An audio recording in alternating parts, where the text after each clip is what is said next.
Written. Support. Please call the vote. Mr. Roscoe, Yes. Mr. Williams, yes. Mr. Grunberg, Yes. Dr. Hurley, Yes. Mrs. Rayford, No. Mrs. Richardson, Mrs. Grunberg. Yes. Motion carries. Next, we have a consent agenda. Is there a motion for the consent agenda?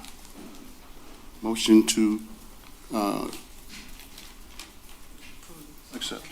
accept the consent agenda as written. Support. Any discussion? Please call the vote. Mr. Roscoe, Yes. Dr. Hurley, Yes. Mr. Grunberg, Yes. Mr. Williams, yes. Mrs. Rayford, No. Mrs. Richardson, Mrs. Grunberg. Yes. Okay, next item is superintendent's report. Superintendent Gibson. Hi, good evening, ladies and gentlemen of the Board of Education, those of you joining us online, and those of you in the audience, welcome. So it is Teacher Appreciation Week. I'd like to roll in our staff as well and thank all of the teachers and staff for all of the work that they do with a focus on children.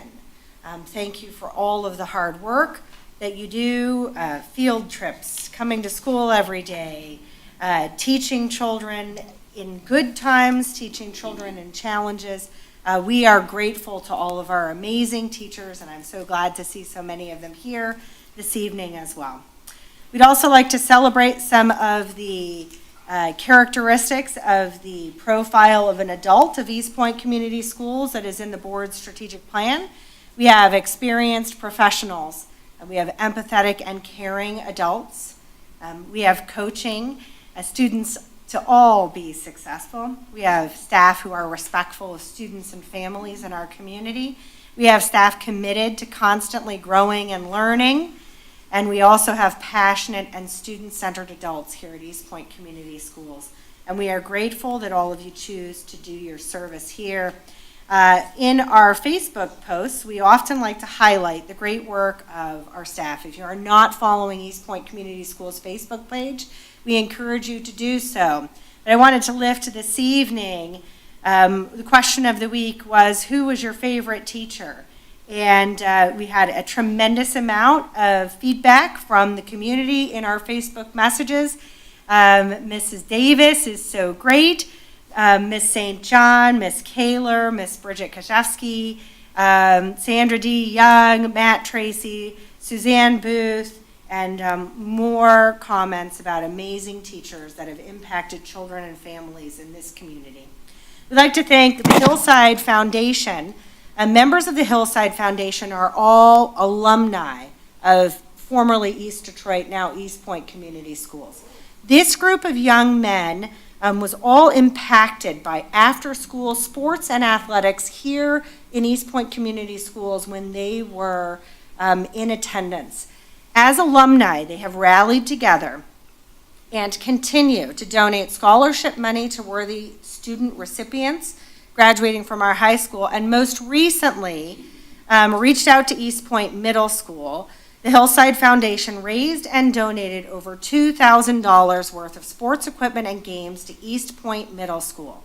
Included in the donation were portable basketball hoops, basketballs, outdoor volleyball sets, jump ropes, board games, and more. Eastpointe Middle School graciously accepted the donation and had a pep rally where student MC Carter is taking over the world. Carter was absolutely fantastic in front of the body of students. We are so blessed to have alumni who contribute not only their time but also financial resources to this organization. And watch out, world, because Carter is coming. He is a fantastic 7th grade leader, and we are proud of his work. Last week, we also had Muffins with Mom over at Pleasant View Elementary School. Over 90 mothers, grandmothers, aunts, and special female figures came out to support their Pleasant View students with Muffins from Mom. And we are so grateful to Principal Trice and all the staff at Pleasant View for encouraging and building connections with families. School is about fun and building connections and community.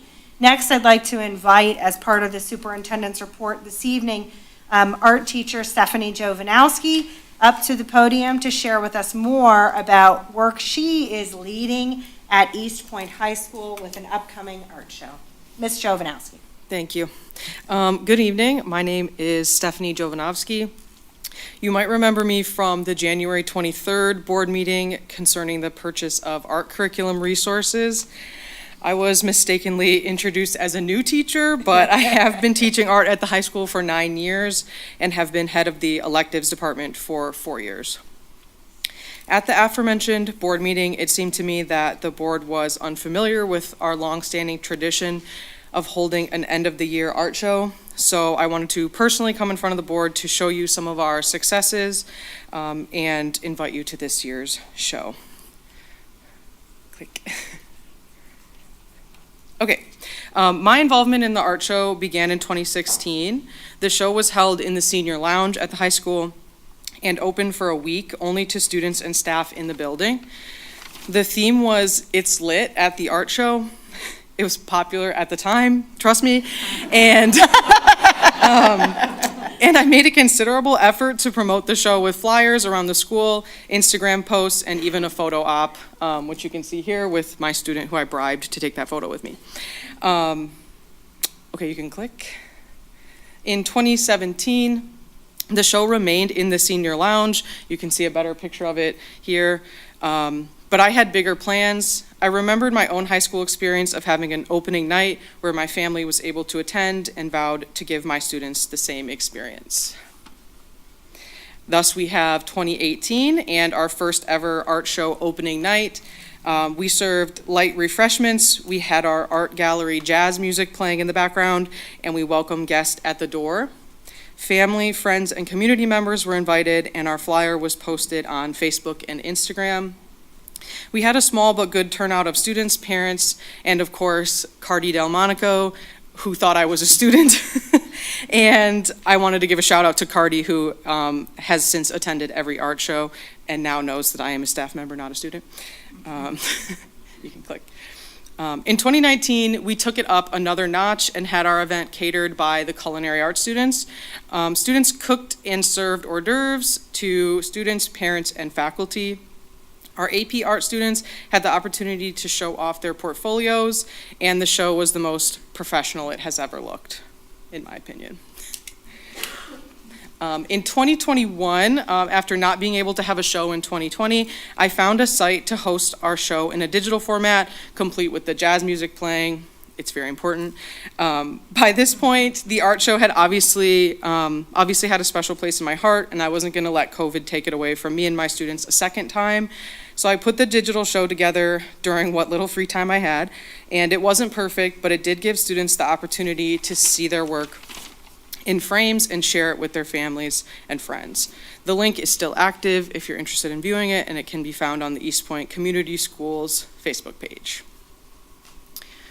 Last but not least, 2022, we gained Mr. Hicks after me being alone for 2 years, and we were finally able to hold an in-person end-of-the-year art show again. We fired up our gallery jazz playlist, laid out our sweet treats, and welcomed a good turnout of students, families, and community members, and we were even featured in the East Sider newspaper with the picture of the one folded paper copy I have.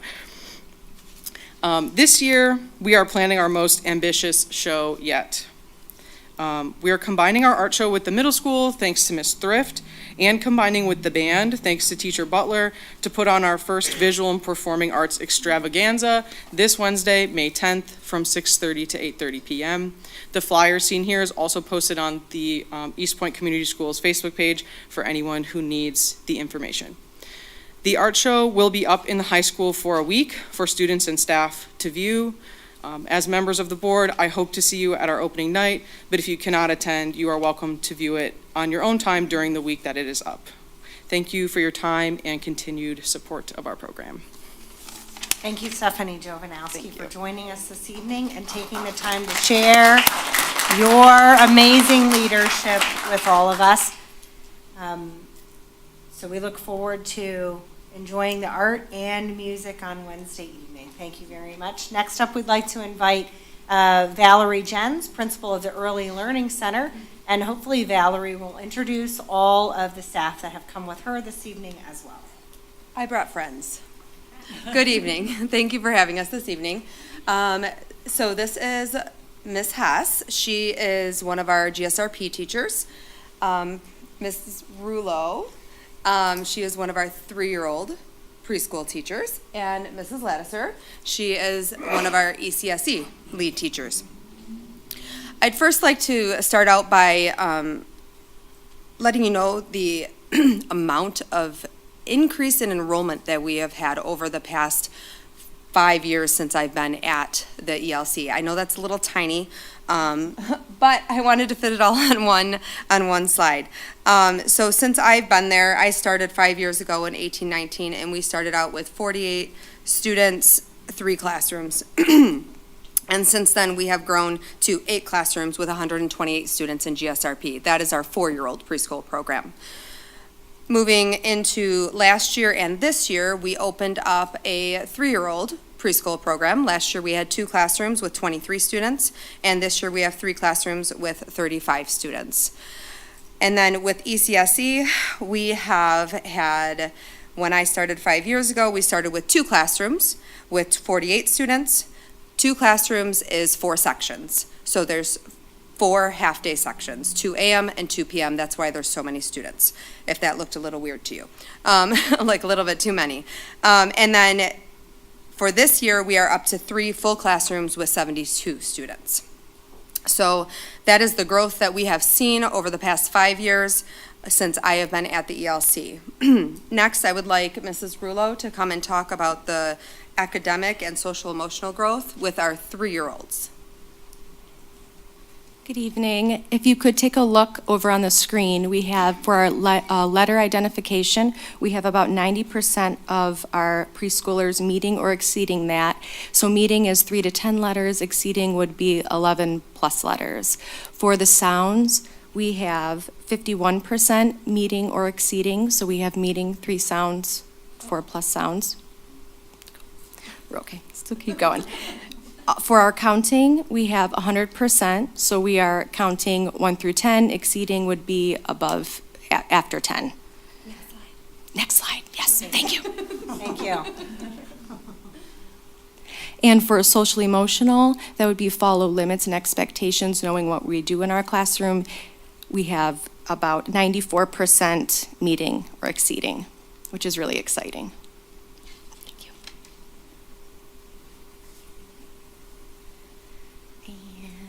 Similar bar colors. For us, it's also 3 to 10 letters for meeting or 11 plus for exceeding. And for letter identification, 67% of students are currently meeting or exceeding. 50% are currently meeting or exceeding identifying their letter sounds. And then will you go to the next slide, please?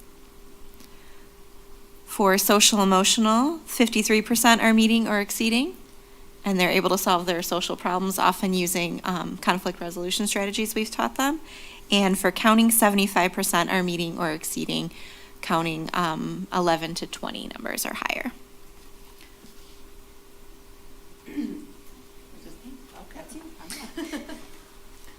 Good evening. How is everyone today? Great. Okay, so I teach the Early Childhood Special Education program. And one of the things that we felt that our parents needed some support on is some parent engagement activities. So once a month, we ask parents to come to school on a Friday. We provide babysitting services for their children, and we take them into our meeting room, and we just have conversations on these particular areas of need. We also send home a interest form, so we see what they would like to learn about development in children and ways that they can help at home. So these are some of the things that we have presented on. I'm happy to say that most of our staff has presented, as well as Mrs. Jens and some outside people within the district. So it's a phenomenal opportunity for parents to come, meet with other parents, discuss maybe special needs on their children, things that they are doing that are similar at home, things that they, just learning from one another, and also learning from staff members, because after all, we're parents too, correct? So these are, it's a very I just really enjoy doing it. They all go home with a packet of information, as well as some sort of take-home projects and things like that for them to do. at home, and it's been very successful. You can see some of these things that we've talked about. Core vocabulary is a language development program that we use in our program. Fine motor skills, potty training, that's a big one. It's a big one. Language development, summer enrichment activities, literacy, math, all some amazing, amazing things that, parents can do with their children at home. So we have that connection between home and school. I also wanted to say that the GSRP program and the 3PK program are now also doing this program with their parents as well. So it's really starting to take off, and we're pretty excited about it. So thank you. Take my card. I just want to touch on the very last one that was listed on there. It's a new one that we're trying this year, Donuts with Grown-Ups. The 3-year-old team came to me and asked if they could get the parents and kids together out on the playground on a Friday in the morning, get some donuts, and have them meet the GSRP teachers that they could potentially be having the next year. So the teachers and the parents and students all can mingle together on the playground and get to know and learn who each other are. So that's happening June 2nd, if anyone wants to come. So the last slide is just some cute pictures. A lot of our classrooms are doing a butterfly unit right now, so the kids like to call them hatching butterflies, although we know they're not hatching. They're hatching butterflies. We just have one little girl working on her fine motor skills in that lower picture. The one in the bottom right picture, she brought in all of the pine cones for the classroom to help them create bird feeders to hang around the playground area for the birds, although we know the squirrels are going to eat them all. And the top one in the center, they were reenacting Goldilocks and the Three Bears. And then the one on the far right, they're working on their patterns in the classroom. So those were just a few things that we wanted to highlight, and since you're not in the classrooms, you can see them here. So, does anyone have any questions? What time is Donuts with Oh, Grown-Ups? 9:30 to 10:30, June 2nd. Now, I don't have enough donuts for everybody, so don't everybody show up. Any other questions?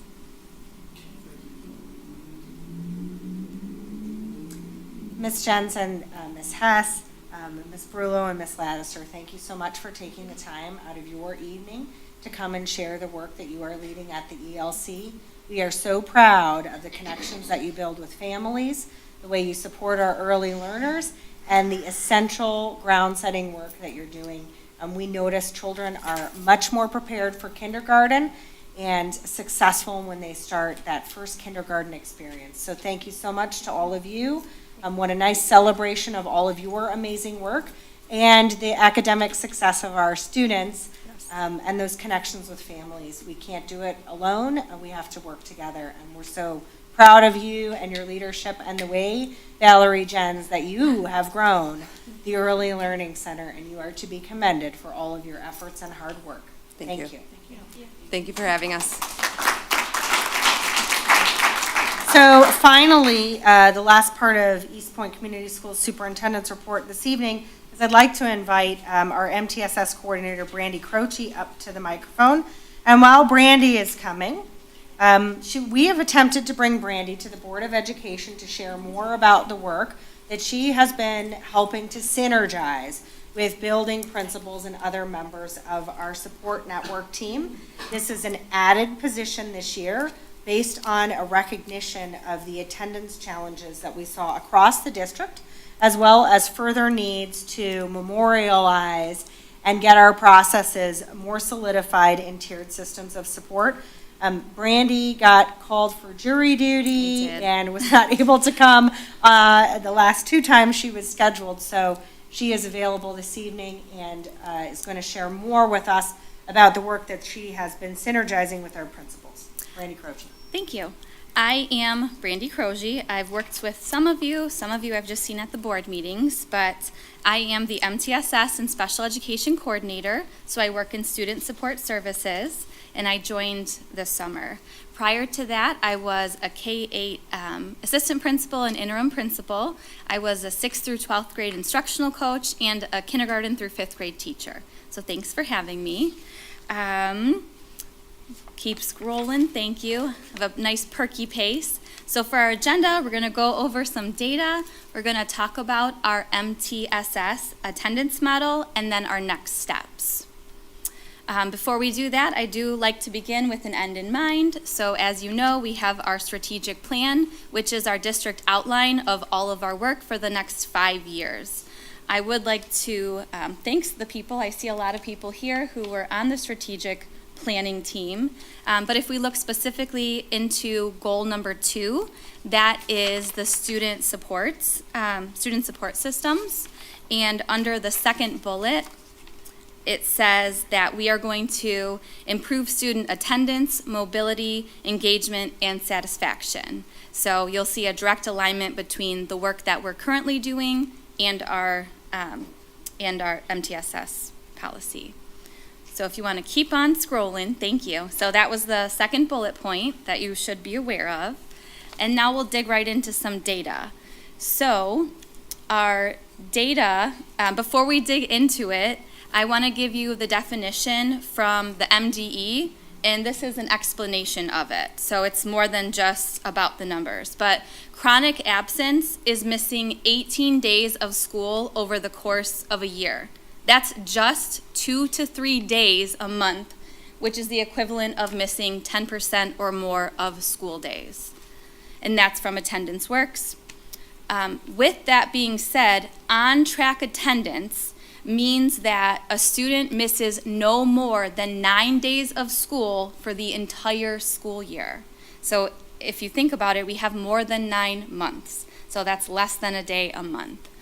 So that's a pretty high bar. Our current data is as shows, and this is not new. For our kindergarten through second grade on-track attendance, we are currently at 21.8%, and that is students with 95 to 100%. If we look at the number of off-track, it's very large, but there's a lot of percentages in there. It could be anywhere from 0 to 94%. If we proceed ahead to our 3rd through 5th grade data, it's very similar. The on-track attendance is 22.1%, so very similar to our K2. When we move ahead to our middle school, 6th through 8th grade on-track, we do see a dip. So it goes from the 20th percentile for our K5 down to the 12%. So this is pretty common when you look all across the United States. You see lower attendance, on-track attendance, when you get into the secondary levels. And then if we look at our 9th through 12th grade attendance, we see it's very similar. It's at 10.3. So moving ahead, we have this data. Now what do we do?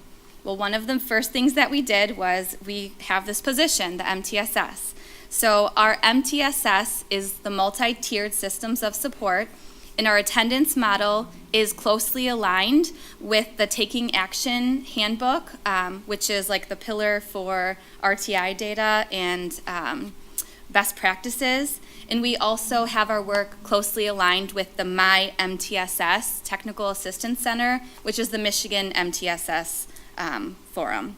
And then, of course, we use data and information from Attendance Works. So if we continue, the MTSS mission, and this is universal, is to ensure that all students learn at grade level or higher. And this is done through tiered systems of supports. We have MTSS for academics, behavior, attendance, and social emotional needs. And the reason that attendance is linked into MTSS is because our students can't learn at grade level or higher if they're not in school. So let's see what we've done this year. One of the first things that we've done at our fall conferences was we shared our slogan with our families, and that is miss 9 or less for school success. We sent this home. We have a green, yellow, red light indicator. Families can track their absences, and it really just encourages families to take a look at the number of school days and consider to do all of your extracurriculars, appointments, all of those things when it's possible outside of the school day. The next thing that we did is we sent home literature for families, and this came directly from Attendance Works. So we had a flyer for our preschool and kindergarten families, we had one for our elementary families, and then the one on the far right was particular for 6th through 12th grade. And that actual flyer was for hybrid and remote attendance because that's the status that we were in at the beginning of the year. If we continue on, we also communicate with our families. So we have family scripts that our attendance designees share with families when students are absent for a given number of days. And instead of just letting families know how much school we've missed, we let them know how much school they've missed, but also that it is having an impact on their education, and we try to see if there are any barriers we can help them get over. So if we progress, thank you. We can see just a quick number of the bare minimum number of letters that have been sent home this school year to our different buildings. If we continue on, we also do, we use our social media. So we do monthly posts for everyday counts for social media. We share up-to-date pictures and positive reinforcement about good attendance. We also had, in the winter, an optional parent town hall event that principals could host. And really the point of that was to share the dangers of not having good attendance. Crescentwood, so Principal Crawford that presented last time, she did this and she actually had 38 families attend. So that was a really good number. It wasn't that great at all of the buildings, that was our success, but that was definitely something to be proud of. The most recent thing that we did was welcome back our students from spring break by sending home a postcard, letting them know that we want to finish the school year strong, and every day counts again. The last thing we'll do for our Tier 1 universal support is we will recognize and celebrate students with good attendance. So the students who have missed 9 days or less at the end of the school year will receive a special certificate. And those are all of our Tier 1 supports, which means those are available for each and every one of our students. For Tier 2, these are students that are struggling with attendance and it's having a negative impact on their education. We have more supports. And our first go-to support is actually referring to our at-risk social workers when possible. So we have Miss Mangum over there, who is one of our amazing social workers. We have social workers that really help our families and students. And we know that the research says when students have at least one positive connection in the school, they're more likely to be successful in school and in life. So that's why we utilize that support. Another Tier 2 support was just done at our spring conferences. When the teachers printed out the report cards, they could see that attendance. There's a little attendance support sheet that they share with families, letting them know how much school they've missed, and then just some basic good attendance housekeeping type things. So a consistent bedtime, access to an alarm clock, an alternate ride if your child misses the bus. So that was shared. And then last, for Tier 2 support is we have a relationship with the truancy department. So based on attendance, if a student meets a certain thresholds, we refer them to truancy. Truancy investigates and they follow up when necessary. As far as Tier 3, these are students that need intensive supports. So that means that their attendance is having a negative impact on their academics. They may also be having behavioral issues or social emotional issues. And the first thing that we do when we identify students as needing these supports is we have a family meeting and we try to identify the root cause. So the general causes could be barriers, so something is prohibiting the child from getting to school. It could be an aversion, the family or the child is disengaged, or it could be a misconception about how many days the child is missed, or is an unexcused absence still an absence, so things like that. If we move ahead, we have the family meetings. These are called student support plans that are created with the student can be involved if they're at the appropriate age, the family, and we come together as a team to really talk about how it's affecting the child, and then we work at identifying those barriers and then what next steps do we take. So on the next slide, it says this is like the third part of the tier 3, and that's identifying what wraparound services might be needed.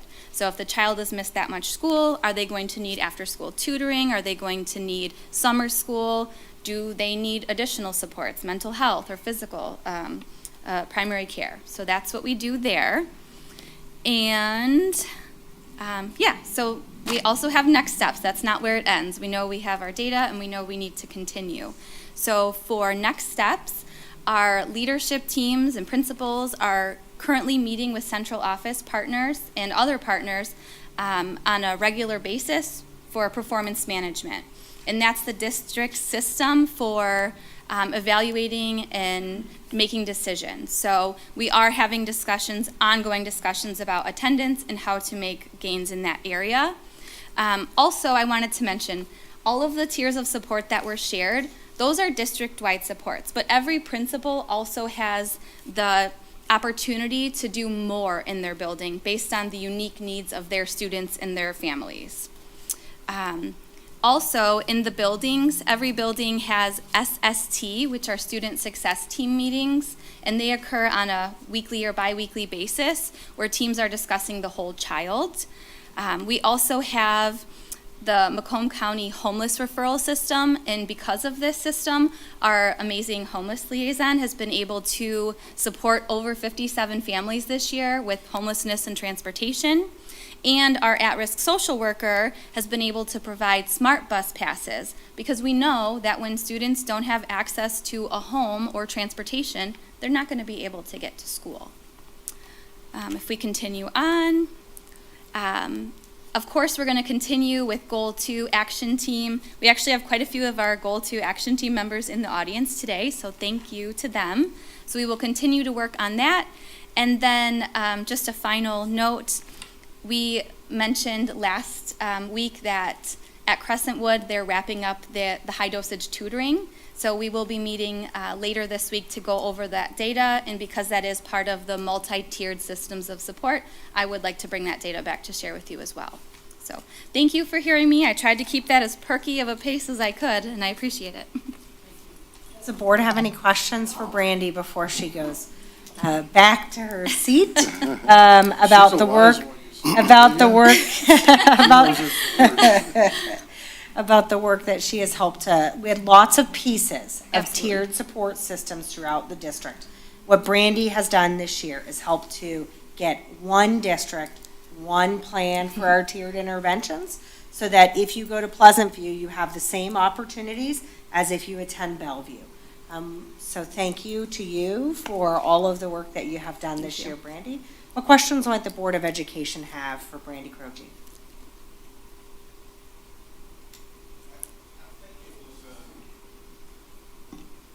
I think it was pretty well covered, but the thing that I did notice is the large dip you get between elementary, middle, and high school.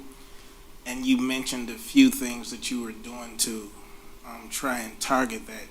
Have you seen any improvement with the steps that you've taken to try to combat that at all? Yes, I know for a fact, Ms. Jones is in the audience. When they originally started implementing the MTSS process and they started making those phone calls home and they started sending those letters, she shared that the percentages started going up the very next month. So this sounds kind of harsh, but sometimes when the damage is done, you can't go back. If you've missed that 10 days, it can't get better. You can't unmiss those days. So that's kind of the hard part, is even if we have an increase in attendance, you can't go back and fix the attendance mistakes that were there. But yes, there have been things in place that have been implemented that I do think have had a positive impact. And I think because we have this system now, if we start on day 1 next year, I think we're going to be in a much better place to catch some of those things before they happen. Thank you. And it's also about awareness. Mm-hmm. You know, I think that we get busy with our lives. We had this pandemic, which was very disruptive, and where we didn't allow children to come into school. And so now there's this shift. It wasn't safe, but now it is. And so we've got some recovery to do in that realm as well. Great question. Thank you, Brandy, very much for your Thank time you. this evening.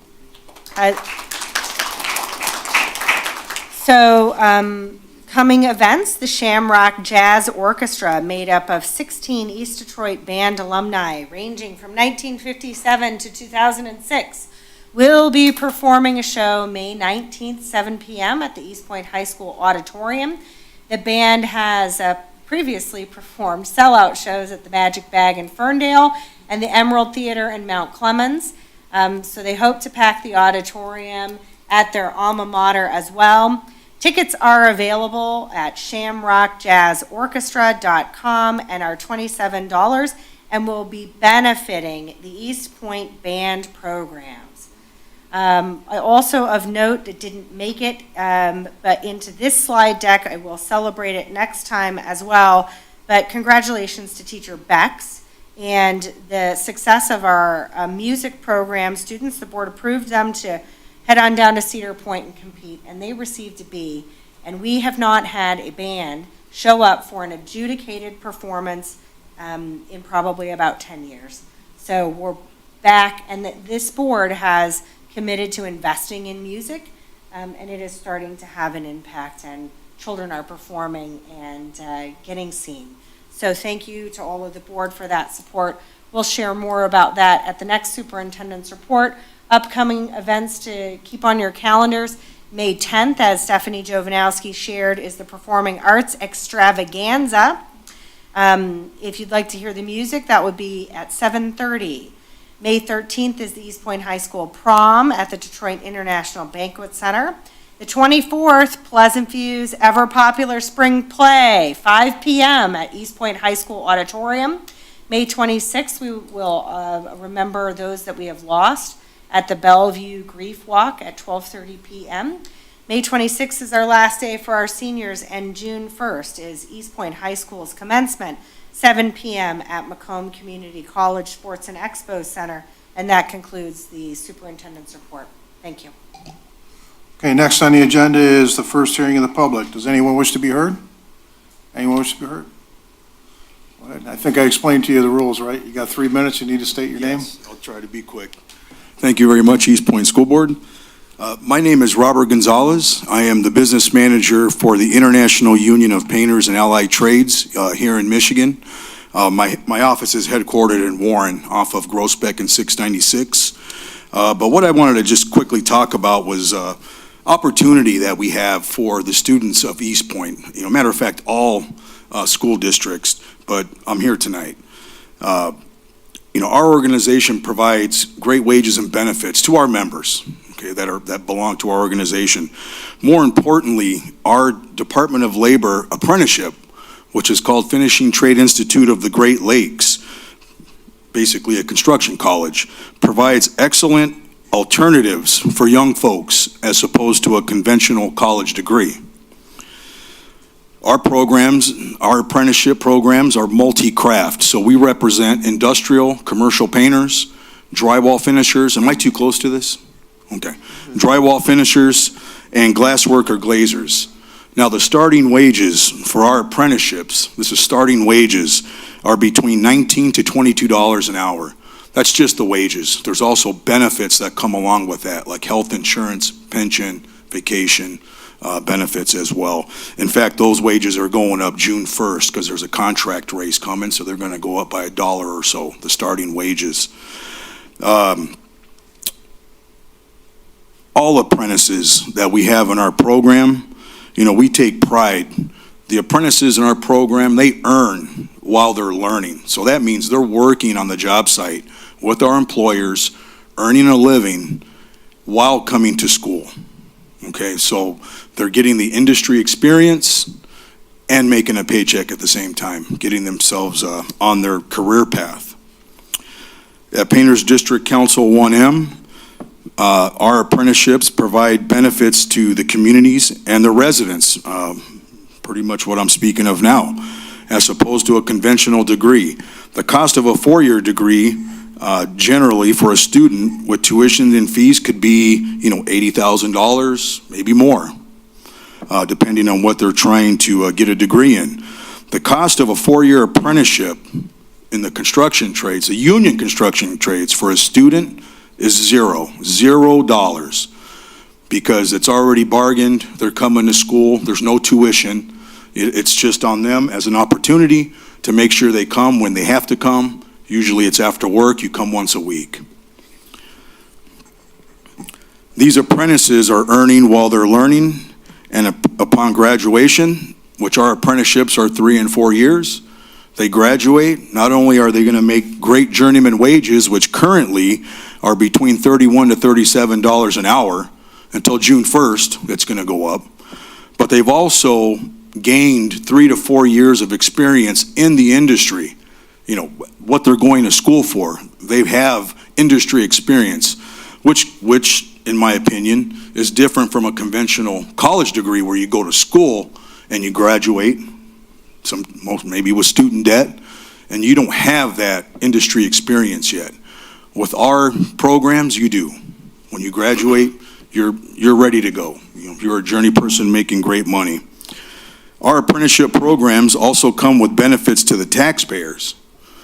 So average taxpayer subsidies, and this is general, for colleges and universities could be $8,000 to more than $100,000 per bachelor degree. This is building trades apprenticeships, is like the second best alternative to not going to college, where you can earn a great living, you can have a family and raise a family on that, right? And have a pension when you retire. I know that's a big deal, especially with these young kids. I was telling President... You're coming up on your 3 minutes. I was telling President Grunberg that my oldest son went to Eastern. He was a very scholarly kid. He's in management with Kroger.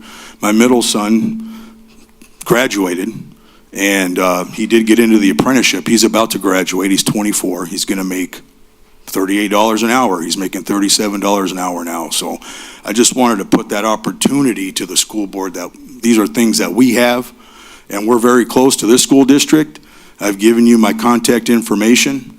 I do have some of the pay scales, if the school board would like me to leave that with you, just to show you currently where we're at as far as pay and benefits for our members, and our apprentices. I could leave that with you. And I had a little bit more, but I won't go into that. It's a little bit negative when it comes to construction because, unfortunately, school construction, there's a lot of underground economy when it comes to school construction, but we can talk about that another time. Aside from that, if there's any questions from me, from the board, or from the attendees here, I'd be glad to take them. Okay, well, we won't ask questions at this time. This is just so we hear from you. But if you want to come up here and leave that for Leave that with you? I'd be more than happy to take that from her.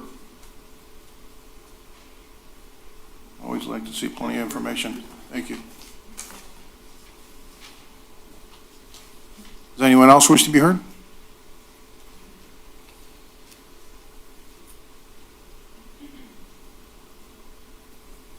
Good evening. My name is Raymond Willis. To Mr. President and the school board staff, I live in the community. I have 3 children, one child who's graduated from East Detroit. She just completed her degree at Kettering University as a chemical engineer. And then I have 2 more children who are in Eastpointe right now. And I wanted to come and let the school board know how proud I am to have my children in Eastpointe. To be honest with you, my oldest daughter, who just graduated, was in Eastpointe, and she did not enjoy it. She hated it. She graduated in 2017, and she was angry with me for sending her to Eastpointe. That's the truth. So when the next 2 kids came along, I chose to send them to Liggett University. $40,000 a year, I thought they would be happy, and they were miserable. So when we talked about it and we decided that they needed to leave Liggett and go somewhere, they wanted to go to Eastpointe. Well, I sat down with Ms. Jones, and I had a great conversation with her about my children.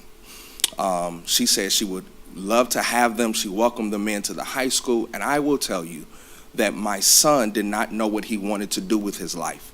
But after being at Eastpointe, he now knows what he wants to do with his life. My daughter suffers with depression and anxiety. She cannot be left alone. And after meeting with Ms. Jones and the staff at the school, the social workers and everyone, my daughter has stabilized and she's set to graduate this year. I just want to tell you all that I believe that what's going on in these schools are really benefiting our kids, and it's happening slowly, but it's happening. And I am a product, my family is a product of what's happening from Eastpointe High School alone. And I just want to commend this staff and this school board that we need to continue and support the staff that we have, because of phenomenal work is being done. Thank you. Thank you. Anyone else wish to be heard? Anyone else wish to be heard? Good evening, school board. My name is Janet Beiersdorf-Huffnagel. I am a teacher at Eastpointe High School, 8th grade academy, and a resident of Eastpointe. And I am also the testing coordinator for our building, which is a really big job. And I wanted to share with you tonight that we have hit our numbers for testing this year, and we have a really great team that worked really hard with myself and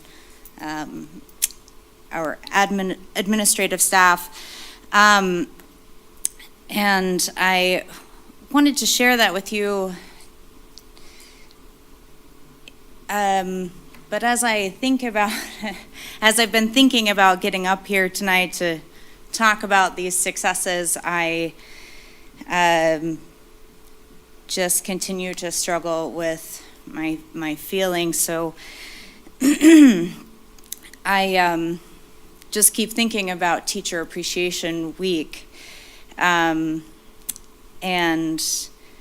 that this Teacher Appreciation Week is shrouded in uncertainty for our building, and honestly for our profession. All across the country, people are asking what to do to address the crisis of teacher shortages, how to build attrition, how to stop the vacating of our jobs. And our district, as we all know, is no stranger to that challenge. Just today, we got emails requesting participation in a study from MSU about teacher retention. And I just can't help but think that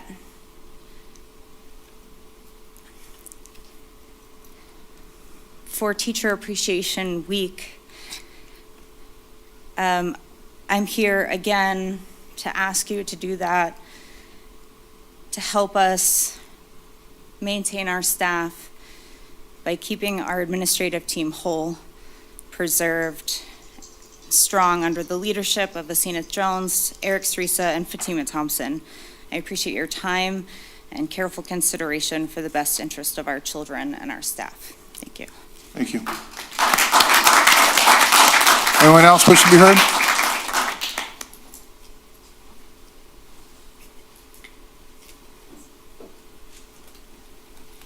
Good afternoon to the school board. I'll take my minutes. I stand before you as Aseneth Jones, the pivotal principal at Eastpointe Community High School. I'm a 26-year educator, and I believe in speaking truth to power. I have prepared a packet for you today and had a whole... No, you can't close that door, ma'am. We can't do that legally, sorry. Open meeting, it's got to be open. Okay. Thank you, sorry. I will just... I'm not going to start detract from over. your time Can on we- that. All right, thank you. All right, I appreciate that. But what I wanted to say is that you voted on March 30th to not renew my contract. The resolution that I received says it was a unanimous vote at the bottom of it, and it lists your names as signed by Mr. Ed Williams. I received this resolution 10 days after that, I received another updated version of the resolution, as well as still saying the same thing, that you all will non-renew my contract and another administrator's contract. The revised school code states that I am to have a hearing in front of the board. I did ask that I not have a closed hearing in front of the board, and instead I chose to come to you today. I do believe that I have not been given due process. I do believe that I know for a fact that prior to this date, I never knew that I was up for non-renewal. So I never was told I was doing a horrible job or given that opportunity to correct that. What I did do is ask a lot of questions. I did step up to participate in my union. I did meet with my colleagues, and we discussed methods that were happening to us, such as inequitable activities, abusive language, hostile work environments, all things that we presented to central office with only one ask, and that was to have equity training. That equity training still has not happened. I did, and I do still every day show up for work. I have created a wonderful culture that students are proud to be a part of at Eastpointe Community Schools. I have put us on the right path, and although people have not stayed in the district, as they said, a long time, I did choose to stay. I am fully invested. I have a few asks of the board tonight. I ask that you take out the negative comments that you made about my work in your resolution, because they're unfounded and not true. I have no record and no discipline on student and staff personnel concerns. I believe you've heard from my staff, you've heard from my students. I don't have that area. Evaluations are not completed by state law until May. And at the mid-year point, they were done. I'm asking you to right this wrong. And again, redact the negative comments that were made about my work. I am not at retirement age. I do choose to work in education. I have no issues with the way I do my job, and I think that all of us have room to grow and room to learn in everything that we do. I advise you or ask that you revisit the law of the school code.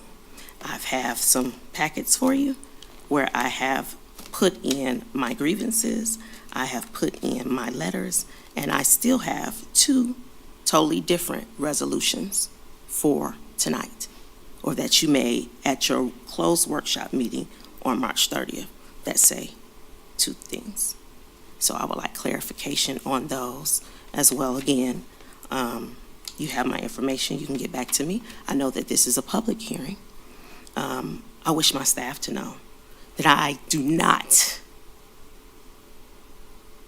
want to leave you, although I feel like I'm forced to leave you. I think that leaving someone requires a lot of effort.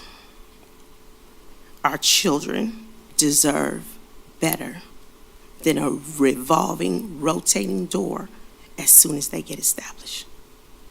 They need and desire more than that. And as a board, you're tasked with ensuring that they're in an environment that's conducive to their learning. Please ensure that they stay in a conducive learning environment. I have made a note of a lot of things, but Janet threw me off.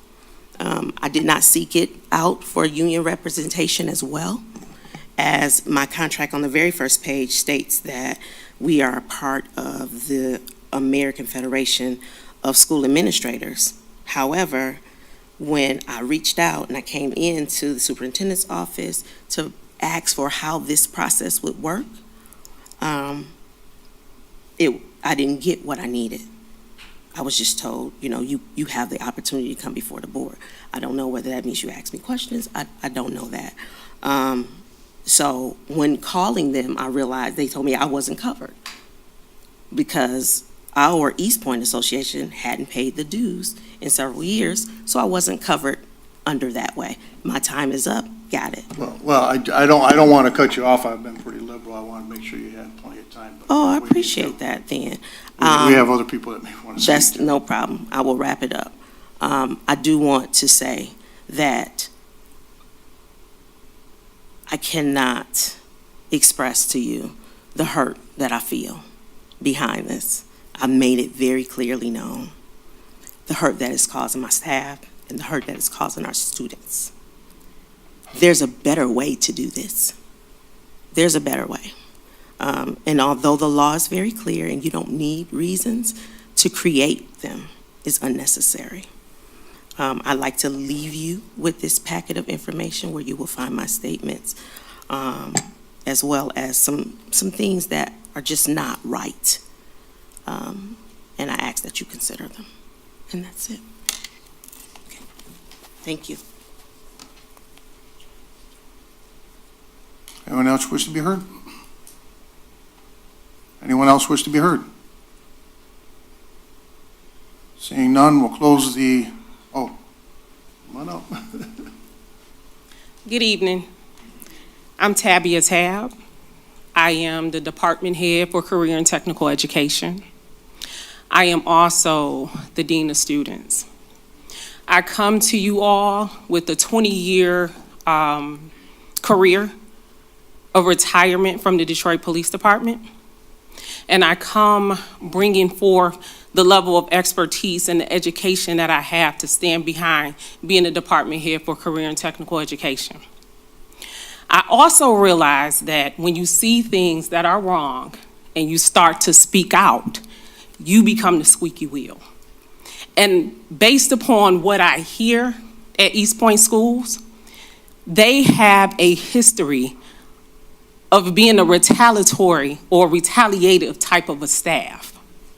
I am going to say what many members at Eastpointe Community Schools want to say, but they don't have the courage to say it. I don't have anything to lose. I already got a pension. With that being said, I encourage each member of this board to come to Eastpointe School, high school, and see for yourself what's going on.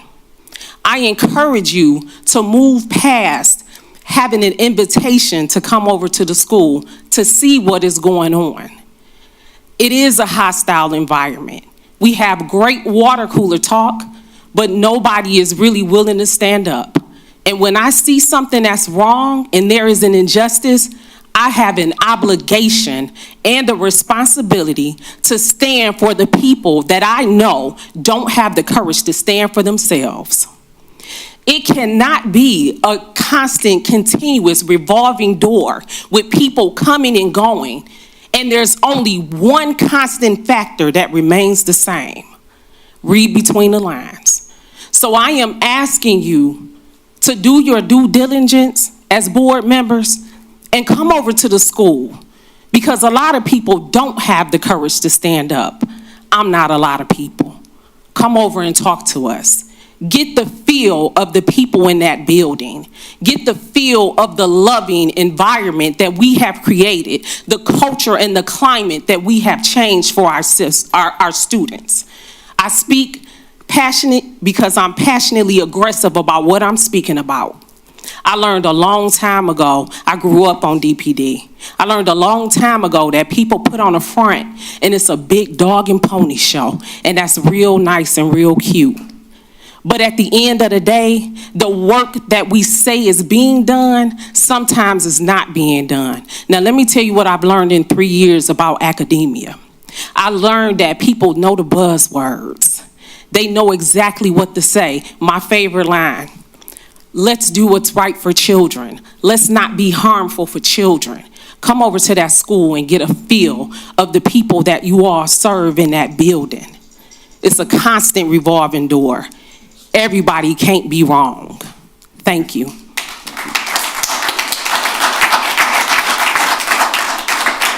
Anyone else wish to be heard? Anyone else wish to be heard? Seeing none, we'll close our first hearing of the public at 7:36.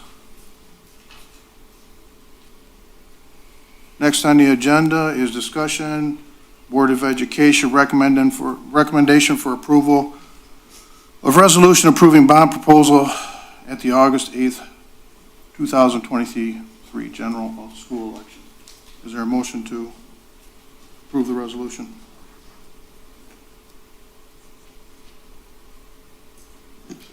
I'll make a motion to approve of the resolution on August 8th for the general 2023 general school election.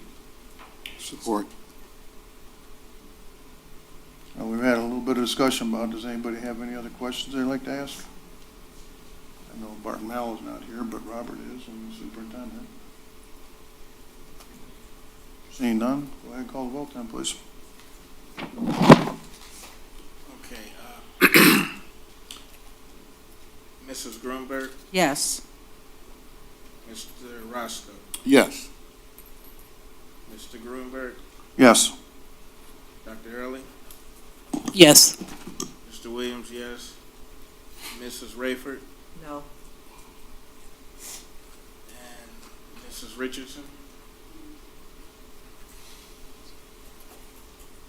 Motion carries. Okay, next we have the MISD budget resolution. I'll make the motion that we accept the MISD budget resolution as presented. Is there support? Support. All I can say is I did go and I did stay awake. It lasted until 9:30 in the evening. We finally walked out of there. I think it was 3 hours of listening to all kinds of numbers and programs that they have at the ISD and how the numbers all stack up and how much it costs for the various programs, how many students are engaged, and the kind of work that the ISD does is phenomenal.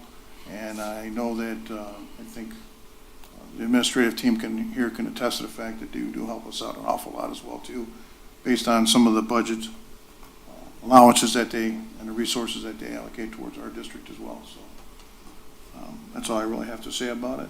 Anybody say anything else? You see none, please call the vote. Mr. Grunberg, Yes. Mrs. Grunberg, Yes. Dr. Early, Yes. Mr. Williams, yes.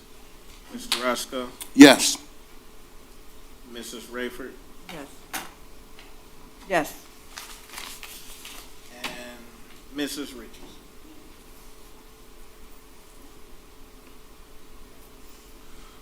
Okay, the next item on the agenda is board member discussion. There's actually 3 of them underneath of them. I'd like to talk about them. I guess it can be a little bit free-flowing, but I sent you a text earlier today that this agenda item really is just a jumping off point. There's really no action that has to be taken on this. This is more opening it up. Let me tell you how this came about. After the Spring Institute that we all just went to, it dawned on me that we have a board that is on the verge of being a master board, every board member certified, which is unique in this state. There's not a whole lot of them in the state districts that have that. As such, to be quite honest with you, I want to tap into the knowledge of this board to improve how we do our business. I can attest to the fact from a couple of our new board members, there's things we need to work on, such as maybe orientation and how we orientate our board members. We can probably do a better job there. There's things we can, maybe looking at our committee structure, because we really have no committees, standing committees, other than reinstatement committee right now, and I know we've all done that. You know, we all understand that when we've been to the training, and most other boards do have a number of committees, not just the one we have. And I know the evolution as to how that came about. We used to have, I think, 11 at one time, which was way too many, but, so that was the case. If you looked in the background information, it says we will develop a code of ethics that we will, as board members, sign at the beginning of our tenure. We have not done that. I don't think any of us have signed anything. I don't remember signing anything. So that's something that we may want to examine. Duties and roles of the individual board members. I want to look at everything and how we conduct business, you know, and how we do our business to make sure that we're taking it from the level we're at right now, and based on our knowledge and our professional development that all of us have had, we're taking it to an even higher level so that we're performing at a very high level for a board, which we have the ability to do that most other boards don't. So that's why I wanted to have this as a discussion item. Since then, I made the request of the superintendent that if we were going to bring in a facilitator, there was one in particular that I had in mind that I think is a fantastic facilitator, and I don't know if any of you are familiar with her. Her name is Deb Macon. Okay? Now, I've had classes with her on several occasions. And in fact, one of the classes I had dealt with cultural competency that I had with her. You can look on the syllabus, and it's, or you can look in the course offerings, and there's course offerings with that. So she's a fantastic facilitator. She belongs to a group that does facilitating. That's what they do outside of MASB as well, too. Remarkable. It was a name right at the top of my head. So I asked the superintendent to check into it. Believe it or not, came back that Deb does have some dates for us. She is available. So she would be more than willing to come in and work with us. She has a bit of an agenda that she would kind of propose. But what I'm thinking is that on the time that it's allotted, we will probably have to narrow that agenda down so we can fit in things to fit within that time. So I don't think this is going to be just a one-time thing. I think this may be something we visit. Probably some things will come out of that first visit, and then so on. One thing she wanted us to do prior to doing this, though, is a board self-assessment. MASB has a tool. I believe the majority of the board members have been trained in that tool. Some of you may have not, but the instructions that come along with that tool are pretty succinct. So it should be fairly easy to understand, and if you have any questions, you can contact one of the board members that has been trained, and we can go ahead and pipe in and let you know if we've been trained so that we can help walk any of the newer board members or somebody who hasn't been trained on it as to how to perform the board self-evaluation. But let me tell you this. It was hard for boards in the past to understand the concept. We are not evaluating individual board members. We are evaluating ourselves as a board overall. So even though we may have something on the rubric that says we do this, that means we do it as a board, so each individual board member will say how they feel we do as a whole board in that particular issue. We don't do individual board members. That will not occur, okay, because that's not important to our work. Because we are supposed to act as a team, and it's important that we evaluate ourselves as a team as well, too. Okay? So that being said, let me throw some dates out at you, and if you want to start writing them down, here's what she had to offer. She had Monday, May 15th, 4 to 7 p.m. It looks like she's offering up either, she's got 3 and 4 hour block here. It looks like that she has available to her. I can tell you on the 15th, that date does not work for me. I'm going to be out of town on the 15th still. That's a week from today. And I don't think it gives us enough time to actually get the evaluation instrument from the administrative. They're going to get that for us and supply us with the tool so we can evaluate ourselves. So that day probably is a little quick. Next one would be, would that be Wednesday? The following Wednesday? I don't know. So we have May 18th, she's talking during the day. Oh, the 15th was 4 to 7 at night. The 18th would be 10 to 2 during the day. I'm just saying, these are her proposed dates. She has Monday the 15th, 4 to 7. She has May 18th, oh, I'm sorry, which is a Thursday, from 10 to 2 during the day. She has Monday, May 22nd, the following Monday, from 2:30 to 5:30.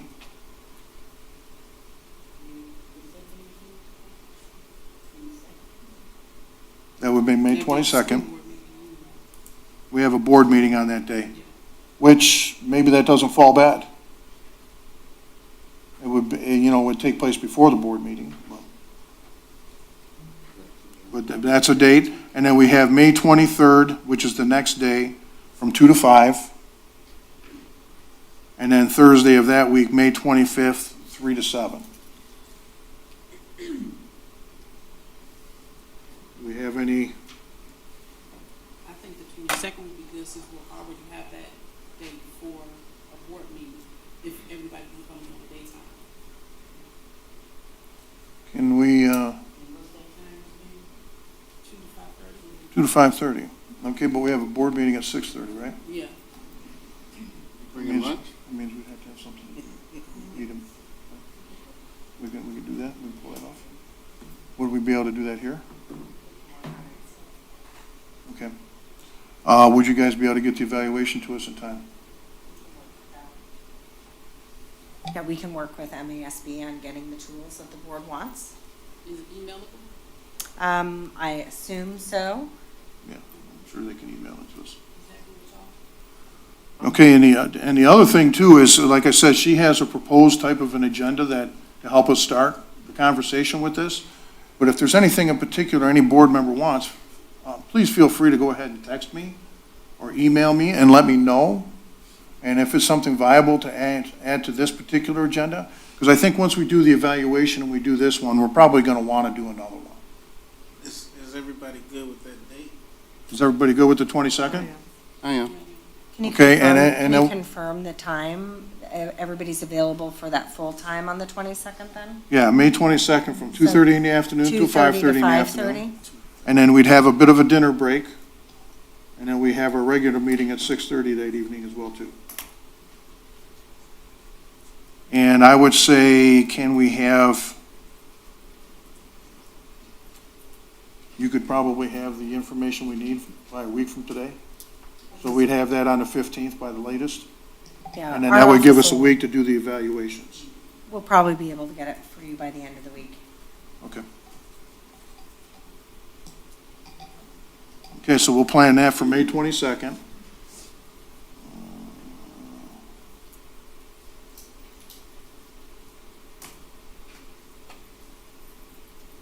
Okay.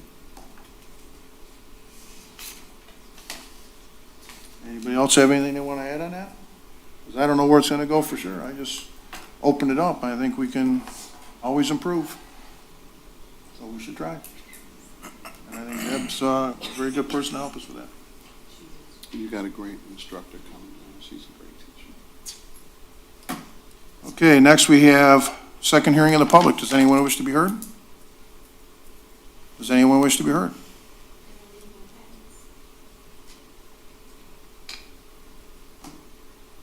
Okay, we'll open and close that at 7:50. Next, we have trustees' announcements. Ms. Grunberg. I just wanted to say that the ELC is like my soft spot for the schools. All the little kids, I live right across the street. I walk my grandson to the bus stop a couple times a week, and I see a lot of the teachers and the staff, Miss Connie, my favorite, Miss Stavakini. But I just wanted to say, if any of the parents are watching, please, please, I was at the bus stop this morning, and this lady in this beige I don't know what it was. Beige Buick ran the stop sign right there at the bus stop. Not only did she run that one, she ran the one by the driveway. Quickly made a circle in the driveway around the cars, pulled back out without stopping on both stop signs, parked in front of the school, and then waited till every kid was in school and the doors were closed, and then got her kid out of the car and walked him up. So why she had to run all the stop signs, I have no idea, because there was plenty of parking by that point. So just please be careful, because, you know, if it was her child out there, how would she feel? You know, there's a lot of little kids running there. You know, they play by the sign, they play in the yards, and it's just so unsafe to see people do that. And I would hate for anything to happen, but. And my neighbor wanted me to tell you that whoever's booming their music at 7:45, Miss Connie, I'm sure you hear it it woke me out of a dead sleep one morning. Like, who wants to hear that in the morning? So, just please be careful when you're driving by with these little kids at all the schools. I don't care if they're teenagers, you know? Like my husband said, he got hit one time being a teenager. You just never know. So, just be careful around the little babies, please. That's all. Thank you. Want to express my appreciation for all the teachers, not just for being here tonight in support of Ms. Jones, but for what you do on a daily basis. I know for a fact that teaching is not the easiest thing in the world to do. I know that it doesn't take much to deter some people from wanting to teach. Sometimes it's bureaucratic, sometimes it's parents, sometimes it's students. There are a number of reasons why we don't have the number of educators in the field that we need right now. So for you to stick with the job, I cannot tell you how much I appreciate it, because it is a tough job. And when people do this job from the heart, that's all the gratification we really need. But being able to pay bills is another one. So I want you to know that you are appreciated. If no one else ever tells you that, you are appreciated. And I can also understand the concern about people running stop signs. It happens, children get hurt, and it shouldn't happen. There was so much else I wanted to say tonight because of the last meeting.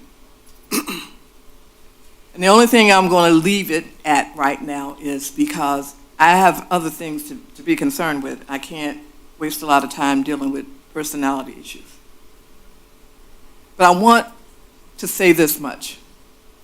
Anytime someone wants to tell you what you shouldn't do, that's probably the first thing you should do as an adult to find out why. I don't believe in people trying to control others. I believe in people being able to express themselves based on their own ability to do some critical thinking. And we have to teach our children how to think, not what to think. Because if we tell them what to think, we're no better than dictators. This is part of the problem that we're seeing right now in the democracy. There are so many people who want to control every aspect of our lives, banning books, banning people. This is not a country in which other countries look to understand a free democracy. We can debate, we can disagree agreeably, but we should not ever enter into a situation where we want to tell people what to do. Suggestions are great, but telling someone what they should or should not do means that they don't think that you're capable of thinking for yourself. So I encourage you, when someone tells you what you shouldn't do, find out why. I'm an open book. I believe in total transparency, and I believe in speaking truth. And I also believe in the First Amendment, that no one is going to violate my First Amendment rights. And I hope everyone in this room feels the same way. Thank you. I'm going to, first of all, start out by saying congratulations to the ELC, man, doing a great job. I understand there's a waiting list to get in there. I got to come see what they're doing. And then me and you going to get them donuts, and we're going to see. But anyway, they say it's Appreciation Week for teachers. We appreciate you every day, 365 days. The job that you do, the time that you take out, and the passion that you deliver daily. We appreciate you, and we applaud you, and we take our hats off to you. I want to congratulate Hillside Foundation for, since I've been on the board, they've always tried to infuse funds to better our kids. I want to take my hats off to them, as well as summertime. Kids are running around. It's just, you know what, you'd be afraid of seeing them playing, right? But now I'm inviting them to play. I mean, they just so out of control, just enjoying the weather and enjoying, you know, I've seen some kids playing in the grass. I haven't seen that in years. I've seen some kids trying to get a bug in the jar. I ain't seen that since I stopped doing that. Trying to catch the bees in the jar, you know, to see the imagination and what they could do, and, you know, and hear them argue about sports, and that's my car. We did that when we were kids, and to see that come back. But it's happening in Eastpointe. The culture that you guys are building. You are building a culture, and it's a good culture. And I just want you guys to just hang in there and stick together and do what you can do. It's hard, but it's fair. And that's all I have to say today. Dr. Early. I want to say I appreciate seeing everybody here. Every time you walk in this room and speak your truth, we want to hear it. It may seem like, oh, they blowing smoke. But for me, I want to hear what you have to say, because if we don't know what y'all are thinking or what's going on, we won't be able to make some of the decisions that we need to. I do disagree that people saying y'all never go into those buildings. Because I'm this tall, most people don't realize that I'm a grown-up most of the time when I'm in the buildings. So I am in the buildings, but people don't realize who I am because they don't know, because I'm not advertising I'm a school board member. I come in the building so I can see how the children are doing and what they're doing, the opinions and the things that's going on. And I hear kids on this side complaining. I hear kids on this side happy. I hear teachers on this side complaining, and I hear teachers on this side happy. And so if you don't go into the buildings, you won't know what's going on. But when I go into the buildings, I listen. I listen to what they're saying. I listen to how they're acting. I listen to them cussing at each other. I listen to them trying to sneak and do stuff. And so there is somebody in the building, even if you don't realize somebody is there. And I appreciate y'all coming. And I continue to say this all the time. I appreciate it, because everybody is not going to be on our side. Everybody is not going to be on your side, but you have a 7-member board up here to listen to your concerns. And the buzzwords, I'm not good at names, ma'am. Miss Tabia, the transparency, that's always you're hearing it, and we care and all that stuff. It's not what you say, it's what you doing that proves the true point. Because we all have buzzwords and we all say these things because they sound good. But having some proof is what we need. We need to see what's going on and hear what's going on and be in there. And so please don't think people are not in that building, because there is somebody in the building, even if you don't realize somebody is there. Thank you. Ms. Richardson. Thank you. First of all, I want to say thank you for all of the educators in the building, and not just the educators, but everyone that takes part in the school buildings. As a retiree from the Board of Education, I also came to the conclusion that teachers has a calling. They're just not there because they want to be.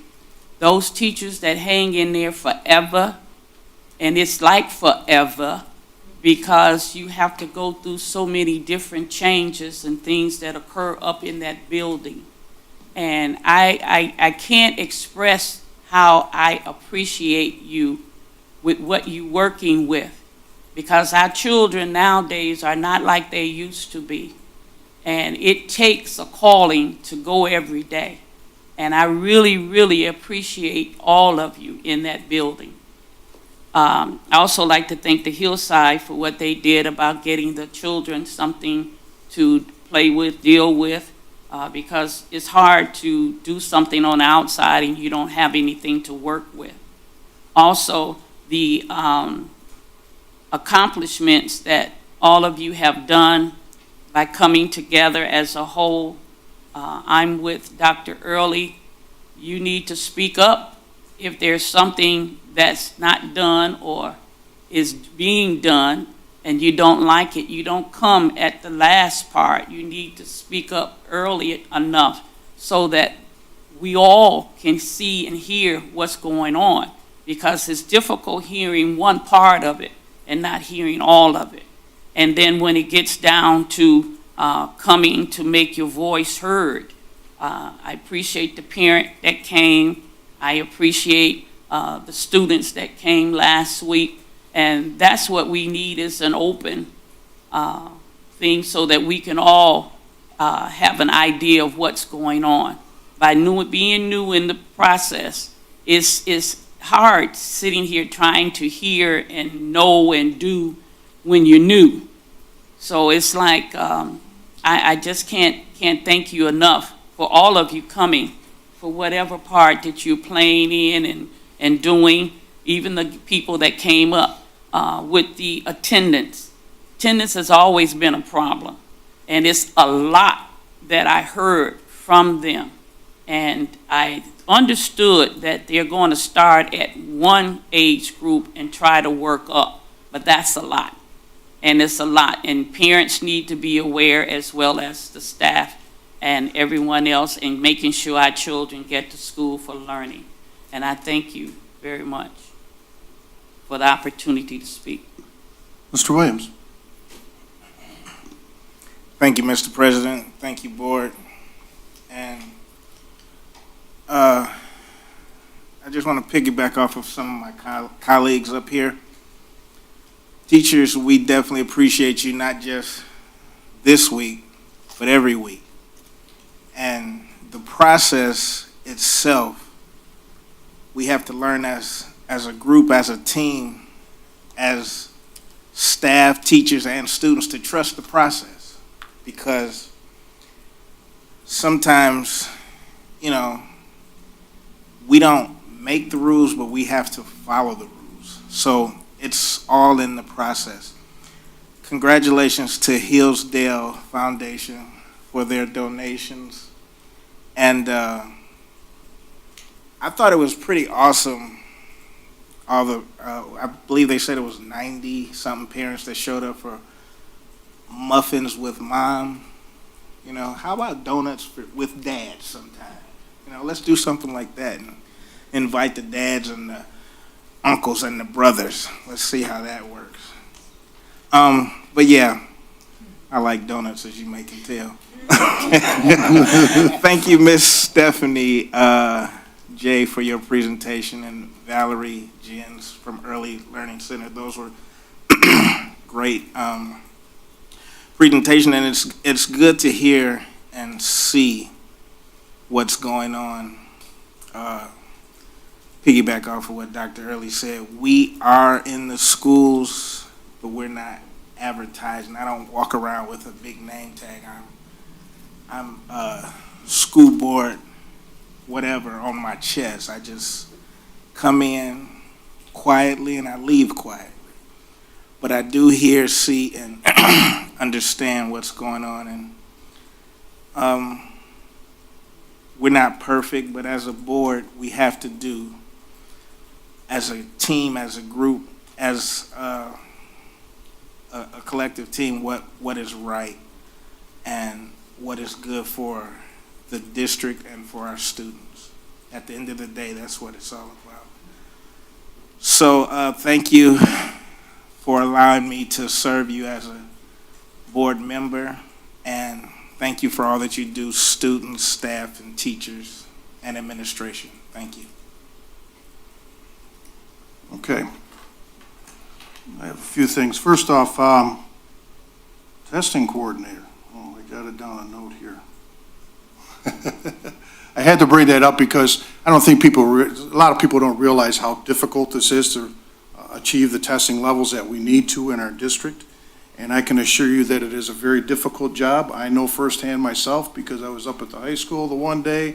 I believe it was Good Friday, and I was walking out of the building, and I asked her what she was doing there when we were not in session that day, and she said she was setting up for testing. So here it is on Good Friday, and she's setting up for testing. So that is a very difficult job, very intensive, and I appreciate everything you do to make sure we achieve the levels that we need to.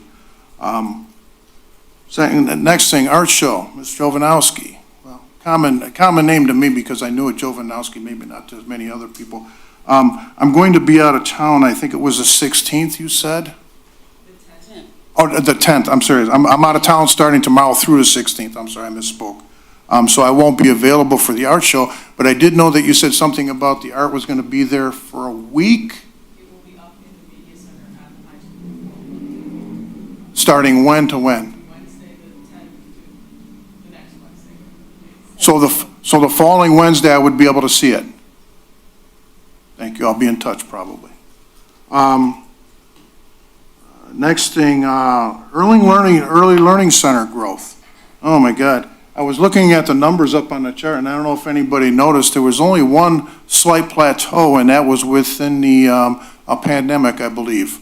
We're from 2021, right in that area where it just kind of stayed flat for a year. But you want to know what? It didn't go down. It stayed flat. But if you looked at the incremental growth on a yearly basis, on an annual basis on that chart, I'm reminded of the movie Jaws where he says we're going to need a bigger boat. I don't know if you keep going at that rate, I don't know how many years, if we figured out the data, we might be able to figure out as to when we may need to add some classrooms onto that building. Because, but let's put it this way, that's one of the, you would classify as a good headache, I guess you could say, is if we had so many students that we had to get a bigger building. So I don't have any problem with that headache at all. And then finally, a couple things encouraging about the district. You know, we always get, and I'm getting up there, I guess, in age, so sometimes you think about it, but you always wonder sometimes how the next generations are going to do coming up the line, and how are they going to be. Well, I can tell you this Hillside group, that is the next generation for me. These are all gentlemen that, I think it's mostly gentlemen, if not all, but anyways, they started out basically where they were raising money running a golf outing, and they didn't actually know what to do with it or how to go about doing with it. And so they had this idea that they just wanted to give back to the after-school programs that impacted them when they went through our school district. So here they come with a bag full of money, I guess you could say, to our district, and they thought they were just going to hand over this bag full of money and say, here. They didn't realize what they had to go through in the processes and stuff like this. So I really thank them because I think, what is it? They got to be close to 10 years now. Yeah, It's got to be. They were 99, 2000 graduates. No, but I'm just saying as far as donating to us, it's got to be It's been 8 years. They started About 8 years? in 2017. Okay, so it's already been 6 years, and they've been doing this, and they continue to do it every year. And I know a couple of the folks that are part of this group, it doesn't sound like they're ending anytime soon. I think this is going to be ongoing. And I really not only appreciate them for what they do, but I appreciate administration for shepherding them through the process so that they could do this all above board in the right way, because they needed some of that guidance. So that's the first thing on that generation. And then the second thing is the generation behind them, which is the ELC. What I see coming out of those doors every day that I'm home, it's just unbelievable. And you just see that next generation and say, we're going to be fine. These kids are still the same kind of kids we had back when I was a kid. There's no difference. And then I can tell you also, and this is the last thing I'm going to finish on, I was up at the high school in March, and I must admit I was a bit disappointed that I reached out to the high school to find out about reading at the high school, and I was hoping that I got a lot more invitations, but I did get one. And I went and I read to that 8th grade class technically part of the 8th grade academy, not the high school. But I did have administration reach out to me, and I only did get one invitation. A little disappointed because when I take a day off to read, I like to read at more than one class and have as much impact as I possibly can. So I was a little disappointed about that. But one thing I can tell you is, that's the other thing I saw. Those 8th graders, still 8th graders. And you know, one thing that I found remarkable, as a techie guy who I don't really care for these cell phones that much and stuff like that, I thought I was going to sit there in a classroom and see a bunch of kids trying to sneak playing on their phone all day. It really wasn't happening. I was kind of surprised. The kids were well behaved. We had a nice, fruitful conversation. I gave them all my email address, gave them all my phone number, even got a couple texts from them indicating a couple things they'd like to see changed in there. But it's a conversation I really like having with the students so that I can pass the information along to administration so that they can have that information, because that's what we really are as board members. We're a conduit to administration. We don't run the district on a day-to-day basis. That's administration. But if we get information and we hear information from our constituents, that's where we should be working with our administration at that point and saying, hey, this is what our constituents are telling. We should be working with them on a regular basis. And I think it seems like our superintendent and our administration reaches out to all our board members on a fairly regular basis and gives them the opportunity to speak to them. So I don't think there's any excuse for not saying that they were not able to get their thoughts or their feelings expressed to administration. So we have that up here. And with that, we'll call the meeting adjourned at, what is it? 8:12,